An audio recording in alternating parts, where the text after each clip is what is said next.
अच्छा देखें, हमने जो अभी तक डिस्कस किया उसके अंदर हमने लेआउट्स को डिस्कस कर लिया था, फॉर्म वैलिडेशन कर ली थी। आज देखेंगे ब्लेड कंपोनेंट्स क्या होते हैं। अच्छा, अब कंपोनेंट्स क्या होते हैं कि कंपोनेंट बेसिकली आपके पास यूज़फुलनेस के लिए यूज़ होते हैं ताकि आप सेक्शंस को, लेआउट्स को और बेहतर अंदाज में देखें। हमारे पास कंपोनेंट्स क्या प्रोवाइड करते हैं, हमें ईजीनेस प्रोवाइड करते हैं और हम क्या कर सकते हैं, कंपोनेंट्स की मदद से हम लेआउट्स और सेक्शंस को और अच्छे से यूटिलाइज कर सकते हैं। कंपोनेंट्स, जो ब्लेड कंपोनेंट्स हैं वो दो तरीके के होते हैं, दो टाइप्स हैं उसकी। एक होते हैं क्लास बेस्ड और एक होते हैं अनोनिमस। ठीक है, अभी हम देखें अनोनिमस। अनोनिमस आपके पास कंपोनेंट्स भी होते हैं और क्लास बेस्ड कंपोनेंट्स भी होते हैं। तो अभी हम देखेंगे कि क्लास बेस्ड कंपोनेंट्स हम कैसे बनाते हैं और क्लास बेस्ड कंपोनेंट की मदद से हम क्या क्या काम अचीव कर सकते हैं। देखें, तकरीबन आपको हो सकता है कि ये कॉन्सेप्ट सिमिलर लगे लेआउट्स और सेक्शन की तरह, लेकिन लेआउट और सेक्शन के अंदर आपको एक पर्टिकुलर वे के अंदर काम करना पड़ता है। फिर सेक्शन को डिफाइन करना पड़ता है, वो किसी ना किसी जगह पर आपको डिफाइन करके फिर उस जगह पे ही वो डेटा आता है। कंपोनेंट्स क्या होते हैं कि अलग से आप एक कंपोनेंट बना के रख देते हैं और उसको कहीं पे अपनी मर्जी से यूज़ कर सकते हैं। अच्छा, अब कंपोनेंट बनाने का तरीका बहुत ही ईजी है कि आप क्या करेंगे, आप आगे टर्मिनल के ऊपर कमांड लिख देंगे। जो आपकी कमांड है यहाँ पर आप लिखेंगे php artisan, उसके बाद आप लिखेंगे मेक के बाद आप लिखेंगे कंपोनेंट के बाद आप अपने कंपोनेंट का नाम दे देंगे, जो भी आप अपने कंपोनेंट का नाम देना चाहें। लेट्स से मैं यहाँ पर नाम दे रहा हूँ हेडर, मैंने नाम दे दिया हेडर। जैसे ही मैं ये एंटर करूँगा तो मेरे पास क्या होगा, एक कंपोनेंट क्रिएट हो जाएगा और ये जो कंपोनेंट बनेगा वो कौन सा बनेगा, क्लास बेस्ड कंपोनेंट बनेगा। अच्छा, जैसे ही ये कंपोनेंट बनेगा तो कंपोनेंट बनते ही आपको जो है वो दो चीज़ें मिलती हैं, दो फाइल्स मिलती हैं। एक आपको क्लास फाइल मिलती है और एक आपको व्यू फाइल मिलती है, यानी blade.php की फाइल मिलती है। जैसे कि अभी हमारे पास रन हो चुका है, तो अगर आप ऐप के फोल्डर में जाएंगे तो यहाँ पर एक फोल्डर होता है व्यू का, इसके अंदर ये क्लास बनती है, ये देखिए एक क्लास फाइल बन जाती है। और दूसरी आपके रिसोर्सेज के अंदर आप जब जाएंगे तो रिसोर्सेज के अंदर, व्यूज के अंदर कंपोनेंट्स का एक फोल्डर बनता है, उसके अंदर कंपोनेंट की जो GUI की फाइल होती है, UI की फाइल होती है, वो क्रिएट होती है। ठीक है, दो फाइल्स क्रिएट होती है जब आप क्लास बेस बनाते हैं ना कंपोनेंट।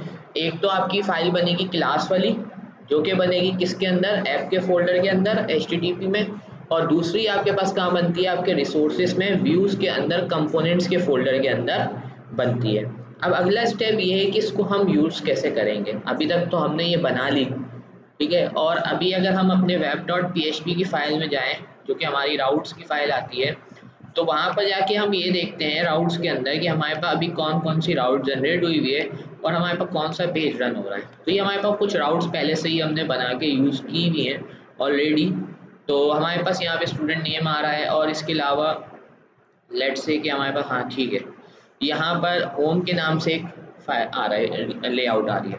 तो हम क्या करते हैं, php artisan सर्व लिख कर, सर्वर लिख दिया मैंने, इसको हम सर्व लिखते हैं और यहाँ से आके हम होम वाली जो हमारी यहाँ पर ये आ रही है राउट, उसको रन करते हैं। तो हमारे पास अभी कुछ इस तरह का रिजल्ट आ रहा है। ठीक है, अब हम क्या करना चाहते हैं कि अगर हम अपने इस पेज के अंदर जाएं, होम के पेज के अंदर, जो कि हमारा व्यू कहाँ पर जनरेट हुआ है, यहाँ पर आकर हम चले आते हैं रिसोर्सेज के अंदर, और रिसोर्सेज में आके व्यूज़ के अंदर आपको पता है कि हमारे पास यहाँ पे main.blade.php बना हुआ है, जिसके अंदर हमने क्या पास किया हुआ है, वो हेडर एक्सटेंशंस वगैरह पास की हुए हैं। अब मैं यहाँ पर अभी क्या यूटिलाइज करना चाह रहा हूँ, अब मैं यहाँ पर हेडर को यूज़ करना चाह रहा हूँ और हेडर कंपोनेंट को यूज़ करना चाह रहा हूँ। अभी मैं लेआउट यूज़ नहीं कर रहा, अब मैं क्या यूज़ करना चाह रहा हूँ, हेडर कंपोनेंट यूज़ करना चाह रहा हूँ। तो कंपोनेंट कैसे यूज़ करेंगे, तो पहले तो आपकी जो व्यू की ये वाली फाइल है, इसके अंदर कोई डेटा मौजूद होनी चाहिए। अभी तो सिर्फ इसके अंदर क्या लिखा हुआ है, एक डिव बना हुआ है और इसके अंदर सिर्फ आपने एक कमेंट ऐड किया हुआ है। आप यहाँ पर आके लिख दें लाइक दिस, कि आपने कह दिया h2 this is our header component. ठीक है, अब ये जो कोड आपने लिखा है ये सिर्फ किसके अंदर लिखा है, ये जो लाइन आपने लिखी है ये आपने उसके कंपोनेंट के blade.php फाइल के अंदर रखी है। अब ये अगर आपको किसी पेज के अंदर यूज़ करनी है, जैसे कि यहाँ पर यूज़ करनी है, तो अब आपको क्या करना होगा, यहाँ पर आके आप यूज़ करेंगे, ये आपका टैग इस्तेमाल होगा x, ठीक है। उसके बाद आप हाइफन देते हैं और उसके बाद आप कंपोनेंट का नाम देते हैं। तो कंपोनेंट का नाम था हेडर, और उसके बाद सिंपली इसको जिस तरह से आप अपने HTML के टैग्स को क्लोज करते हैं, सिर्फ आपने इतना काम करना है। और उसके बाद आकर अब जब आके आप इसको रन करेंगे तो आपके पास ये देखें वो जो आपने हेडर के अंदर लिखा था वो यहाँ पर आ चुका है। तो ये एक सिंपल सा वे है कि जिसके थ्रू आप क्या कर सकते हैं, कंपोनेंट बनाकर कंपोनेंट में काम करके और कंपोनेंट को ईजिली वहाँ पर कॉल करवा सकते हैं। अच्छा, आप और क्या बेनिफिट है, बेनिफिट ये भी है कि देखें अगर मुझे यहाँ से कंपोनेंट के थ्रू कुछ डेटा पास करना है, क्योंकि मेरे पास क्लास मौजूद है ना, तो कंपोनेंट के थ्रू अगर मुझे कुछ डेटा पास करना है तो वो भी बहुत इजीली मैं पास कर सकता हूँ। कैसे कि हम यहाँ पर आएंगे और ये जो हमारी क्लास फाइल बनी हुई है इसके अंदर आपको दो मेथड मिलते हैं, एक होता है कंस्ट्रक्टर और एक होता है आपका रेंडर। रेंडर में आपने देखें क्या किया हुआ है, व्यू रिटर्न करवाया हुआ है कंपोनेंट्स डॉट हेडर का, और ये आपका कंस्ट्रक्टर है। यहाँ से अगर आप कोई इसको वैल्यू वगैरह पास करना चाहते हैं तो कंस्ट्रक्टर में आके आप क्या पास कर सकते हैं, वैल्यू। लाइक दिस, मैंने कहा यहाँ पर हम पास करना चाहते हैं, एक वेरिएबल बना लेते हैं, उसको नाम दे देते हैं पब्लिक, और इसको डॉलर मैसेज, ये हमने यहाँ पर बना दिया। और यहाँ पर आके हमने कहा ये प्रॉपर्टी क्रिएट करी डॉलर मैसेज, और यहाँ पर आके हमने सिंपली लिख दिया this dot dollar this dot, उसका नाम क्या है, मैसेज, और वैल्यू उसको कहाँ से मिल जाएगी, ये डॉलर मैसेज। अब ये कंस्ट्रक्टर को हम वैल्यू कैसे पास करेंगे, अब वो देखते हैं। तो हम जाएंगे अपने header dot blade dot PHP की जगह ये मेन में, जहाँ पर हमने इसको कॉल किया है। अब यहाँ पर आके आपने लिखना है नेम, ठीक है। अच्छा, नेम नहीं लिखना क्योंकि उसका नाम क्या रखा है आपने, मैसेज। तो मैसेज के अंदर अब यहाँ से आप वैल्यू पास करते हैं, आप क्या मैसेज पास करना चाहते हैं। आपने कहा this is a dummy website, तो इस तरह का आपने कोई मैसेज पास किया। और अब ये मैसेज यहाँ पर तो किसको पास किया, ये आपने ये वेरिएबल के थ्रू पास किया, लेकिन ये यहाँ पर डिस्प्ले भी तो कराना है। अभी अगर मैं रन करूँगा तो कुछ नहीं होगा, तो अभी हमारे पास कुछ भी नहीं आ रहा। क्यों, क्योंकि हमने क्या किया है, वैल्यू तो पास की है, लेकिन वो वैल्यू हमने हेडर के अंदर कंपोनेंट के अंदर तो यूज़ की नहीं।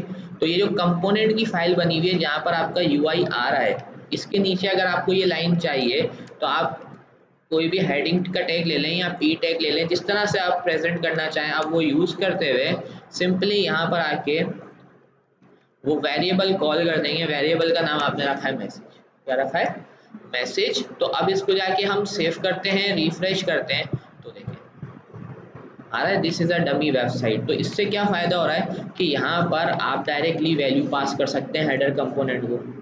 कोई भी वैल्यू पास करनी है, जैसे कि आपने कहा भाई मुझे तो यहाँ पे कुछ और मैसेज पास करना है, this is my first component, आपने ये मैसेज पास किया। अब आप इसको सेव करें, रिफ्रेश करें, तो अब ये मैसेज रिसीव हो गया, ठीक है। तो आप क्या कर सकते हैं, आप डायरेक्टली भी वैल्यू इस तरह से पास कर सकते हैं।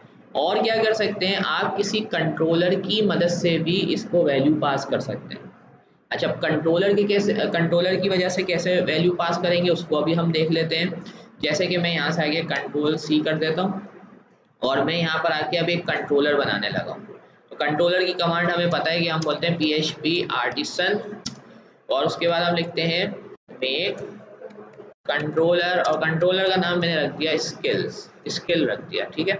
अब ये मेरे पास एक कंट्रोलर बना होगा और वो कंट्रोलर मैंने जाके यहाँ पर HTTP में जाके मेरे पास कंट्रोलर्स में ये स्किल के नाम से एक कंट्रोलर आ गया। अब इस कंट्रोलर के अंदर मैं सिंपली एक फंक्शन लिख रहा हूँ, पब्लिक फंक्शन, और इसको मैंने नाम दे दिया इंडेक्स। और इसके अंदर आकर अब मैं क्या कर रहा हूँ, यहाँ पर एक एरे बना रहा हूँ स्किल्स के नाम से। किस नाम से बना रहा हूँ, स्किल्स के नाम से मैंने एक एरे बनाई, और एरे के अंदर मैं स्किल्स पास कर देता हूँ लाइक दिस। मैंने कहा भाई हम कौन कौन सी स्किल्स ऑफर करते हैं, हम PHP ऑफर करते हैं, हम लारावेल ऑफर करते हैं। इसके अलावा मैंने कहा यहाँ पर आके हमने कहा ASP.NET पास कर दिया, हमने यहाँ पर jQuery, जो जो स्किल्स हम ऑफर करते हैं वो हमने यहाँ पर वैल्यूज़ पास कर दी। अब क्या हुआ कि ये वैल्यू हमने एक एरे बनाई है, अब ये कहाँ तक पहुँचानी है, हमें अपने व्यू तक पहुँचानी है। तो यहाँ पर आके हमने लिखना है रिटर्न।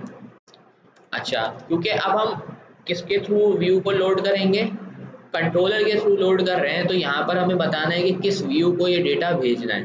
तो हमने कहा कि यहाँ पर आकर हमारे पास क्या होगा, यहाँ पर आकर हम ऐसा कर लेते हैं कि व्यू के एक नया व्यू बना लेते हैं। यहाँ पर ये व्यूज़ के फोल्डर के अंदर मैंने एक न्यू फाइल बना ली और इसको हम कर देते हैं इसका नाम दे देते हैं skill dot blade dot php। Okay, तो यहाँ पर आते हैं और यहाँ पर आके हम अपने बोला कि भाई हम कौन सा वाला व्यू लोड करा रहे हैं, स्किल का। अब आते हैं कि वैल्यू कैसे पास होगी। वैल्यू पास करने के लिए यूज होता है एक मेथड जिसको हम कहते हैं कॉम्पैक्ट, ठीक है। और कॉम्पैक्ट के अंदर हमें यहाँ पर वेरिएबल का नाम देना होता है, ना कोई डॉलर साइन आएगा ना कुछ आएगा, सिंपली आप किसका नाम देंगे, यहाँ पर इस वेरिएबल का नाम दे देंगे जो आपने यहाँ पर लोड करवाया है। अच्छा, ये काम तो आपका कहाँ पर हो गया, ये तो आपका कंट्रोलर का काम हो गया। कंट्रोलर से आपने डेटा भेज दिया, स्किल को कॉम्पैक्ट के थ्रू वो मिल जाएगा। अब ये हेडर के पास कैसे आएगा, अब मसला यहाँ पर आता है।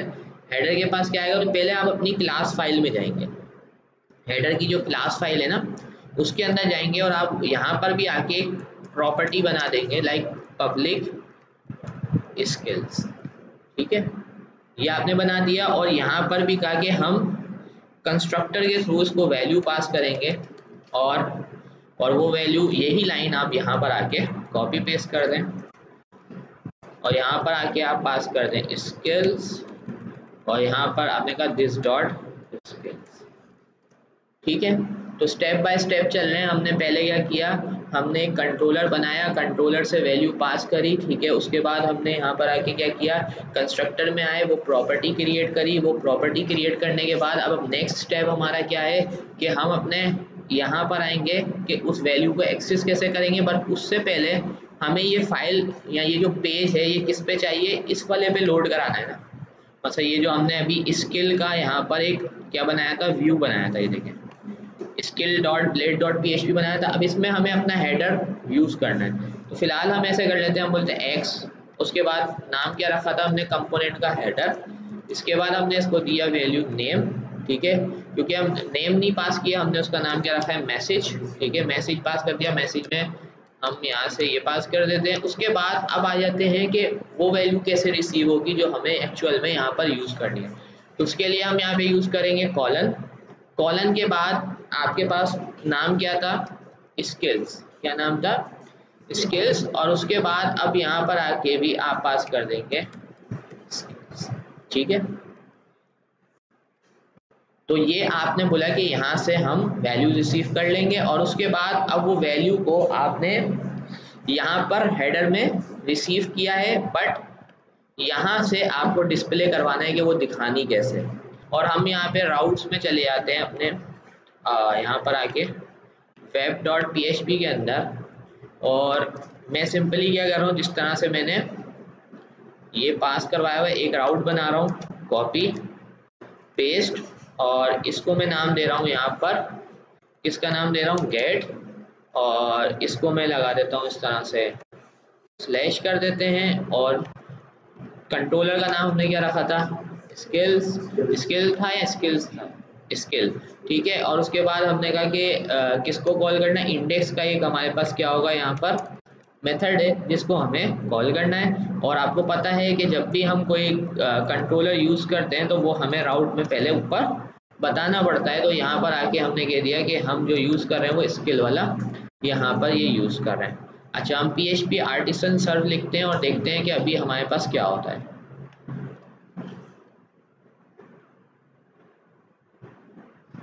इशू किसमें है, resources views skill dot blade dot php, मसला है यहाँ पर मसला है। तो यहाँ पर क्योंकि हम लोड इसको कर रहे हैं और हम लिख किस में रहे हैं, हम लिख दूसरी फाइल में रहे हैं और लोड इसको कर रहे हैं। तो हमने यहाँ पर बोला इसको यहाँ से स्किल्स पास करी और यहाँ पर आकर हम कर देते हैं कॉलन, सेव करते हैं और रिफ्रेश करते हैं। अभी देखते हैं, अभी हमें बोला है अनडिफाइंड रिज्यूम और यहाँ पर आते हैं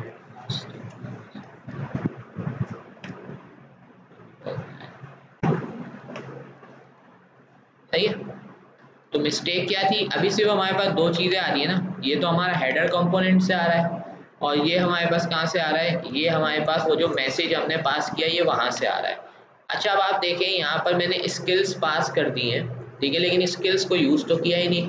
अब स्किल्स को डिस्प्ले करवाना है तो स्किल्स को डिस्प्ले कराने के लिए हमें अपने header.blade.php के अंदर जाना पड़ेगा, इस कंपोनेंट के अंदर, और वो वैल्यूज़ को हमें एक्सेस करना पड़ेगा। वैल्यूज़ को कैसे एक्सेस करेंगे, बहुत ही सिंपल सा तरीका है। जैसे कि अगर हम यहाँ पर एक इस तरह से डिव बना लेते हैं जिसके अंदर हम बोलते हैं लाइक दिस, एक डिव बनाते हैं और इस डिव के अंदर हम एक हेडिंग दे देते हैं H2 कोर्सेस ऑफर्ड, ठीक है, इस तरह से हमने एक ये दे दिया। और उसके बाद हमने एक UL क्रिएट किया और इस UL तो हमने यहाँ से किया क्लोज और इसके अंदर अब हमें कोर्सेज वो दिखाने हैं जो हमने एरे में पास किए हैं, ठीक है। तो अब एरे को एक्सेस करने के लिए आपको पता है फॉर ईच लूप यूज होगा, तो फॉर ईच के लिए लारावेल के अंदर हम लिखेंगे फॉर ईच। अब हमारे सबसे पहले तो जो वेरिएबल हमने नाम रखा उसका नाम क्या रखा, स्किल्स एज स्किल, ठीक है। उसके बाद आपको पता है कि यहाँ पर आके लारावेल के अंदर ब्रैकेट्स यूज नहीं होते, एंड फॉर ईच यूज होगा, तो एंड फॉर ईच यूज करेंगे। एंड फॉर ईच के बाद आप क्या करेंगे, इसके अंदर अब अपना ये li क्रिएट करेंगे और li के अंदर आप ये वाला वेरिएबल जो आपने स्किल के नाम से बनाया है इसको क्या कर लेंगे, कॉल कर लेंगे। जब आप इसको कॉल कर लेंगे और अब जाके आप अगर इसको रन करेंगे तो ये देखें, तो अब हमारे पास क्या हो रहा है कि ये वो सारा डेटा आ गया है जो कि हमने कहाँ से पास किया था, कंट्रोलर के थ्रू हमने पास किया था। तो ये कंट्रोलर के थ्रू हमने एरे पास की थी। अब यहाँ पर ये एक बेसिक कंपोनेंट बन गया। अब कल को अगर आपने कोई और भी कोर्सेज ऐड करवाए होंगे तो आपको सिंपली अपनी एरे के अंदर या अपनी डेटाबेस के अंदर जाके आप ऐड करते रहेंगे, ये सेम कंपोनेंट आपके पास एग्जीक्यूट होता रहेगा। फिर इस कंपोनेंट के अंदर आप मज़ीद चेंजेस करके इसको और मज़ीद बेहतर बना सकते हैं। इसके अंदर कलरिंग करते हैं, आप इसको स्ट्रक्चर करते हैं, ठीक है, जो भी आप जैसे भी रिप्रेजेंट करना चाहें। अभी मैंने क्योंकि CSS अप्लाई नहीं की है इसके अंदर, तो मैंने सिंपली आपको ये बताया है कि आप ब्लेड कैसे बनाएंगे, मतलब कंपोनेंट कैसे बनाएंगे, कंपोनेंट को डायरेक्ट वैल्यू कैसे पास कर रहे हैं और कंपोनेंट को कंट्रोलर के थ्रू कैसे वैल्यू पास कर रहे हैं, वो हमने दोनों अभी यहाँ पर करके देखा। अच्छा अभी एक काम ये कर लेते हैं कि हम यहाँ पर आते हैं और हमारे पास किस नाम से हमने कंट्रोलर बनाया था, स्किल्स के नाम से बनाया था ना। चले हम कुछ और स्किल्स ऐड करते हैं और देखते हैं कि हमारे पास चेंजेस अप्लाई हो रहे हैं या नहीं। तो हमने यहाँ पर पास कर दिया जावा, यहाँ पर हमने पास कर दिया रिएक्ट, सेव करते हैं और इसको करते हैं रन, रिफ्रेश करते हैं। सो यू कैन सी कि हमारे पास यहाँ पर जावा भी आ रहा है और यहाँ पर रिएक्ट भी आ रहा है। अब कंपोनेंट का जो फ़ायदा मिल रहा है वो यही मिल रहा है कि कंपोनेंट के थ्रू आप वैल्यू भी पास कर पा रहे हैं, रिसीव भी कर पा रहे हैं, और आगे चल के हो सकता है कंपोनेंट्स के थ्रू आप और भी मज़ीद क्या कर सकते हैं, और सारे काम कर सकते हैं, ऐड टू कार्ट की फंक्शनैलिटी, इस तरह के काम, या आपको इस तरह के कंपोनेंट दिखाने हैं जिसमें आपको फीचर्ड प्रोडक्ट्स दिखाने हैं, या आपको इस तरह से दिखाना है, कोई अलग से ऐसा डेटा दिखाना है जो डेटाबेस से भी आ रहा है, तो उनको आप अलग अलग कंपोनेंट्स की सूरत में बना के रख देंगे। और जहाँ भी वो आपको कंपोनेंट रिक्वायर्ड होगा आपको सिंपली जाके अपनी फाइल के अंदर ये लाइन ऐड करनी है। अच्छा आप ये देखें, अभी ये कंपोनेंट कहाँ आ रहा है, स्टार्ट में आ रहा है ना, जैसे स्किल के पेज के अंदर ये जो हमारा skill.blade.php है। अब इसको जहाँ ऐड करेंगे ये वहीं आ जाएगा। तो अगर आपने बोला कि यहाँ पर आके जैसे सेक्शन के अंदर क्या था, सेक्शन के अंदर तो आपने एक जगह डिफाइन येल्ड जहाँ पर लिख दिया तो वो उस जगह पे ही आता है, ऐसा ही है ना। और जब हम क्या करते हैं कि जब अगर हम कंपोनेंट को यूज़ कर रहे हैं तो कंपोनेंट को जहाँ टैग को ऐड करेंगे वो वहीं पे रिप्लेस होगा आपके पास। जैसे कि अगर यहाँ पर लिखी हुई है हमने लिखा H3 और H3 के बाद हमने यहाँ पर दे दिया below is the result of component. सही है। अब इसको हमने सेव किया और रिफ्रेश करते हैं तो देखें वो लाइन ऊपर आ गई। अगर अब मैं इस लाइन को उठा के कट करता हूँ और इसको नीचे ले जाता हूँ और अब सेव करता हूँ तो अब आप देखें यहाँ पर कि वो लाइन नीचे चली गई। ठीक है, तो आप क्या कर सकते हैं, ईजिली इस पर मूव अराउंड कर सकते हैं आसानी से। जैसे कि सेक्शन में थोड़ा बहुत डिफिकल्ट हो जाता है, बट आप दोनों को यूज़ कर सकते हो। ये लारावेल 8 में इंट्रोड्यूस किया गया है कंपोनेंट का कॉन्सेप्ट, तो ये न्यू कॉन्सेप्ट है। इसको अगर आपको पता हो तो अच्छा है और आप इसको अच्छे से यूटिलाइज कर सकते हैं। ठीक है, आज की क्लास में इतना ही रखते हैं, तो फिर नेक्स्ट क्लास में जो है ना हम कंपोनेंट्स को, अनोनिमस कंपोनेंट्स को भी देखेंगे और साथ के साथ ये भी देखेंगे कि मॉडल्स क्या होते हैं और माइग्रेशंस क्या होती हैं। ये सारी चीज़ें हम नेक्स्ट क्लास में डिस्कस करेंगे।